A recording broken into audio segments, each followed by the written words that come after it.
High in the mountains, where the peaks touched the clouds and the winds were strong and wild, lived a magnificent eagle who was the undisputed ruler of the skies.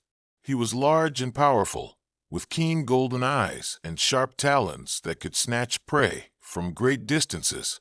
All the creatures of the mountains feared and respected him, and he was accustomed to having his way in all things. Far below, in the meadows and fields at the base of the mountains, lived all manner of smaller creatures, including a tiny beetle who spent his days rolling balls of dung and going about his humble work without bothering anyone. One day, as the eagle soared high above the landscape looking for prey, he spotted a plump hare grazing peacefully in a meadow. The eagle's eyes gleamed with hunger as he folded his wings and dove toward his intended victim. The hare, sensing danger, looked up just in time to see the enormous bird of prey swooping down toward him. In terror, he began to run as fast as his legs could carry him, zigzagging across the meadow in desperate hope of escape. But the eagle was faster and stronger, and it was clear that the hare would not be able to outrun him. In his panic, the hare spotted the little beetle working nearby and ran toward him. Please, help me. The eagle is going to kill me. I know you're small, but please, I beg you, don't let him take me. The little beetle looked up at the approaching eagle, then at the terrified hare. Without hesitation, he positioned himself between the hare and the great bird. Stop. This hare has asked for my protection, and I am granting it to him. You must find your meal elsewhere. The eagle stared down at the insignificant beetle in amazement, then threw back his magnificent head and laughed, a harsh, screeching sound that echoed across the meadow. You, a miserable little beetle, think you can protect anyone from me? Do you have any idea who I am? I am the king of the skies. I am the mightiest hunter in all these mountains. What could a pathetic creature like you possibly do to stop me? The beetle stood his ground firmly, despite the enormous difference in their sizes. I don't care how mighty you think you are. This hare has asked for my help, and I will not abandon him. Justice and compassion are not determined by size or strength. Justice? From a dung beetle? You disgust me with your presumption. Stand aside, or I'll crush you along with the hare. I will not stand aside. If you want to harm this innocent creature, you'll have to go through me first. The eagle's rage overcame his amusement. With one swift movement, he snatched up both the hare and the beetle in his powerful talons and carried them high into the air. You wanted to protect him? Then you can die together. With that, he released both creatures from his grasp.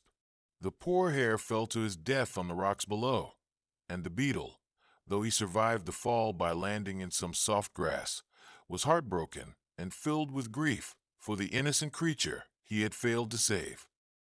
But the beetle's grief soon turned to a burning desire for justice. The eagle had not only killed an innocent hare, but he had also shown complete contempt for the beetle's attempt to do what was right. That eagle thinks he's so mighty that he can ignore justice and kindness. He believes that his size and strength give him the right to do whatever he pleases. Well, I'll show him that even the smallest creature can fight for what's right. The beetle began to study the eagle's habits carefully. He learned where the great bird nested, when he hunted, and when he rested. The beetle was patient and thorough, waiting for the right opportunity to strike back.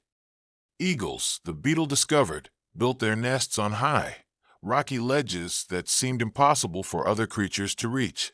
But beetles, small as they were, could climb anywhere and fit into the tiniest spaces. When spring came and the eagle built a new nest, laying 2 beautiful speckled eggs, the beetle saw his chance. While the eagle was away hunting, the tiny beetle made the long, difficult climb up the sheer rock face to the eagle's nest. When he reached the nest, the beetle carefully pushed both eggs to the edge of the ledge. One by one, they fell and shattered on the rocks far below. When the eagle returned to find his eggs destroyed, he was furious and heartbroken. He searched everywhere for the culprit, but never suspected the tiny beetle. The following year, the eagle built his nest even higher, on a ledge that he was certain no other creature could possibly reach. But once again, when he was away hunting, the determined beetle made the treacherous climb and destroyed the eagle's eggs. This happened year after year. No matter how high or how remote the eagle built his nest, the beetle always found a way to reach it and destroy the eggs, preventing the eagle from raising any offspring. Finally, in desperation, the eagle flew to Mount Olympus to seek help from Jupiter, the king of the gods. Great Jupiter, someone is destroying my eggs every year, and I cannot discover who is doing it or how to stop them.